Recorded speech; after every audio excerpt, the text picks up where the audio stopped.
ladies and gentlemen, Vagrant Gaming, and this time we've got a Civil War. We're on Leon, the Guardian tank, but the commentary is actually going to focus a little bit on a previous match. As you follow the action, just going to go over a couple of things. Now, I don't normally do this, but in one of the last videos I put up, I started to talk about Warzones and about them being like a 1v1 versus a team exercise. And there were some really interesting comments. I replied to most of them in the comment section, but I figured I'd actually read a couple of them and like talk a little bit more, because there were a couple that I didn't explicitly comment on. So, but just as a quick note, basically I got to mid, heard there was some trouble in the off node, ran over, and then my healer was like, "What are you doing?" So I ran back. Quick shout out to Mithras, who was extremely patient with me. She didn't tear my head off once, even though I made a couple of silly mistakes. But we'll worry about that later. So, anyway, a couple of the comments. So first, Zelthon.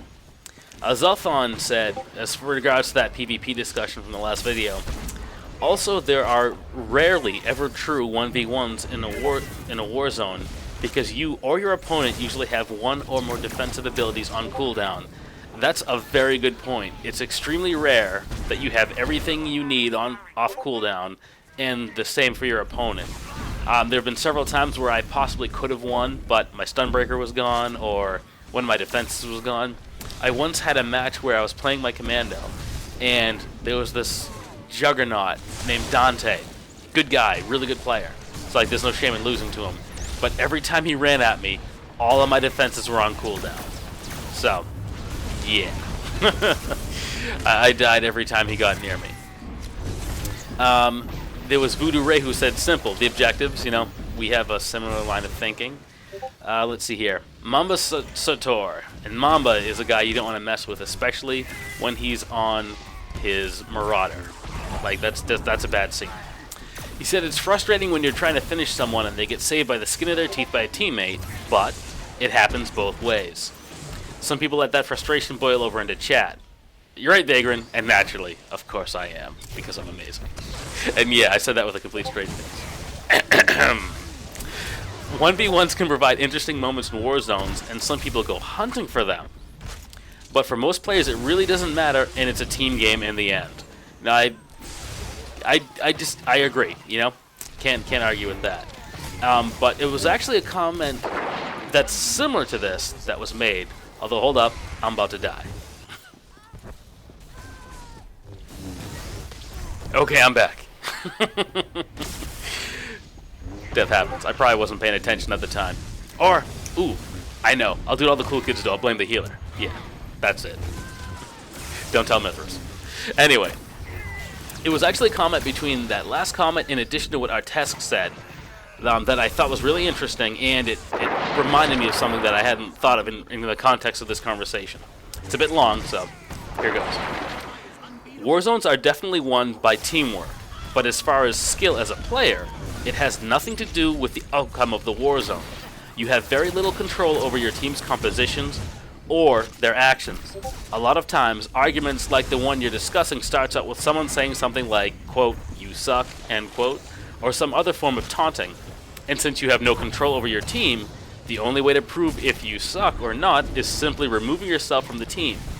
Since you can benefit from war zones with or without actually winning or fulfilling objectives, many people play just like this. And he's right. But to continue, they play to get kills. They get into 1v1s, and if two people are going at it and a team member steps in, it kind of ruins the moment. Which is a fair point. If that's what you're going for and someone else steps in, yes, the moment is ruined. That's true. Sure, it's part of the game, a central part of team play, but the rush of going head-to-head in battle is also a driving factor for many people when it comes to PvP. I don't know, your point is definitely valid, but I can understand where the other side is coming from. From my experience, half the team is actually working towards the objective, while everyone else is just looking to PvP. Fair points, and he had one more follow-up, where he said, "Oh, also, I think people would focus more on the objectives if the reward for winning significantly outweighed losing. I enjoy PvP the way it is, but I don't think it functions the way it was intended. Those were some very fair points. But the big reason why I wanted to read those last two comments, especially, well, the last three comments, especially the one by our task, is that it reminded me of something. And that's very simple. Player choice. If nothing else, if you strip everything down to the bare bones, you're paying for your subscription, you're paying for your computer, your electricity, your internet connection. When you get in the game, you're going to do what you want to do. And honestly, no one has any business telling you to do something else. Now, I totally get focus the objectives, that's how we're going to win. But as Arteska is pointing out, the rewards for winning aren't that crazy when compared to the rewards for losing.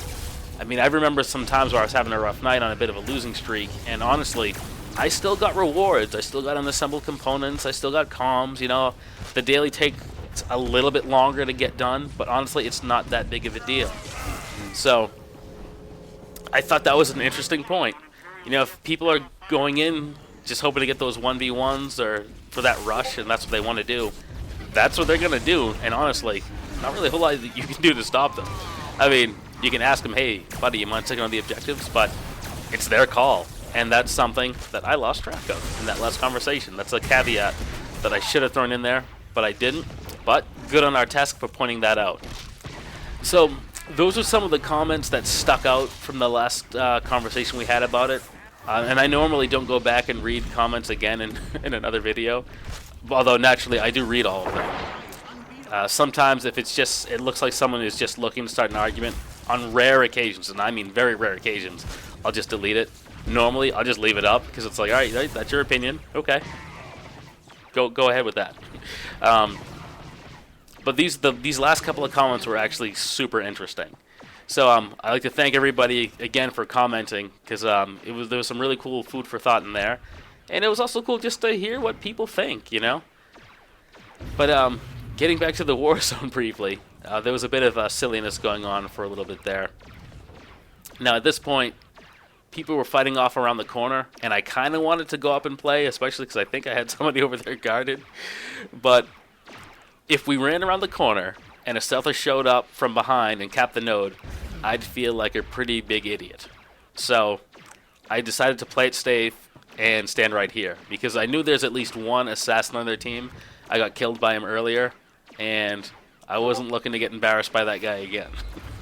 So that's why I'm just kind of hanging out on the node. It looks like, yeah, they're in a little bit of trouble. But I ain't going over there. I ain't about that kind of life. At least not right now. So it looks like Widow's Luck was thinking about coming back, changed his mind and ran off again. And while I was enjoying the view and just spinning my camera around, I was chatting with a guildmate, Caden. He mains a gunslinger. And oh, here they go, they're pushing in.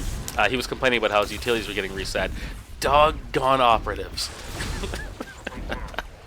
See, that's why I didn't move. Stinking operatives. Anyway, yeah, we were just griping back and forth about gunslinger utilities resetting, which I'm hoping they've fixed since then.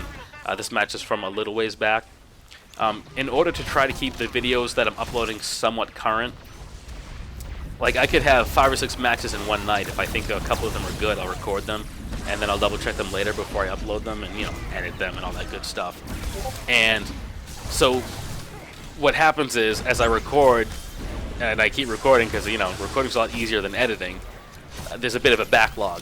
So this match is going back a little bit, not too far. I'm pretty sure it's no more than a month old, maybe a hair longer than that, but the patch notes are roughly up to date, so I have no issue with this. Like, I wouldn't post anything from like 4.0, for example. I like to keep the videos relatively current. And I also mention that because there's a couple of suggestions that people have given me. For example, use leg slash more often, and it's going to be a little bit before those matches show up where I actually put that advice into practice. And it's also going to be a little bit before I get to some of the other requests that people have made, like the kiting video, which my playtime has been a little bit limited, so I haven't had as much opportunities to get footage for that. And there was also a request for Tactics Vanguard, which I'm kind of dreading, but kind of not. Like, it is a fun class. I have a DPS oriented Vanguard to bust out, but it was never a class I was super good at, although I think I used to be better at it than I was at Sentinel, and now I'm decent. You know, I can function on a Sentinel. You know, like I'm not gonna wow anybody, but I'll have a lot of fun, and I'll help my team in the process. As far as tanking goes, I mean, tanking's something that I do more because I enjoy the challenge of it than any perceived aptitude. Because just being completely honest, my guard swaps are a little slow, and sometimes I'll get tunnel vision and not take full advantage of my toolkit. Like, I'm not always using my gas, I'm not always using pulls appropriately. Although I was reworking my utilities, and there's a utility where if you use your harpoon pull and follow it up with a stock strike, it'll stun them for a couple of seconds, and I love that combination. I love being able to yank someone away from my healer and stun them briefly, and then when they break it, I just stun them again with like a Neural Surge or my Cryo Grenade. I love being able to do that, because the longer I can lock them down and keep them away from my healer, the better. Even if it's just for 4 seconds, that can be like a life-saving amount of time for a healer that needs to get themselves out of the danger zone, as they say. So I think I stopped right there to chat. Someone was checking with me to see how much longer I was going to be in here, and like, we got this. This match is going tremendously. We're winning bigly. That's the last time I'm going to get toppled. But yeah. I was running with a good group of people. One is, I think one mostly plays Imperial side, or at least she used to. She's a pretty good tank. I'm pretty sure she runs mostly as a tank, although that was a while ago. I've run up against her, and ooh, nice. Caught you, you sneaky little bugger. Get over here. Sneaky little assassin. I ran into her a couple of times, and she was always a major threat. Really good. And when she plays with her sister, the two of them are insanely difficult to deal with. On my team, also, we had Mithras, who's a phenomenal healer. We also had Aaron Hernandez, my favorite Viking. He's a lot of fun to play with. Actually, there's been quite a few nights where I would jump in with the guys from Flavor of last month, and we had a party. It was fun. Like, there were matches where I honestly didn't care if we won or lost, which was just like when I used to run up against them. They're just good folks to play with. And I think, was that everybody? I'm bad with names. I think that was pretty much all the standouts. But now the camera's spinning around so fast that I can't read that tiny print. There's probably somebody I'm forgetting from Flavor of last month that was with us, and if so, I sincerely apologize, because they're good folks, and hopefully I'll have a chance to team up with them again. So this match is pretty much over. That was more of a rant and a follow-up from the last Warzone as opposed to straight-up commentary, which I actually kind of prefer, because I tend to go a little nuts when I'm rewatching. Whenever I'm tanking and I rewatch the video, I'm like, oh, buddy, taunt. Come on, taunt. Okay, fine. You know, like, case in point right now, both my taunts are on cooldown, but I'm focusing on doing some other stuff, like probably trying to, yeah, line up my ion cannon. Ooh, is stock strike off cooldown? You know, like goofy stuff like that. It's just little stuff like that drives me nuts. But, you know, that's also partially why I started recording matches in the first place, was to see where I could improve. So, I hope you guys enjoyed it. And by all means, see something interesting, or is there something you guys want to chat about, hit me up in the comments section. I actually enjoy the conversations. They're really interesting, and you know, it's nice to get other people's view. That way you're not just stuck in your own little bubble. So overall, this is a decent match. I got some reasonable protection. I'm pretty happy about that. And I didn't die a whole lot, so that's always nice.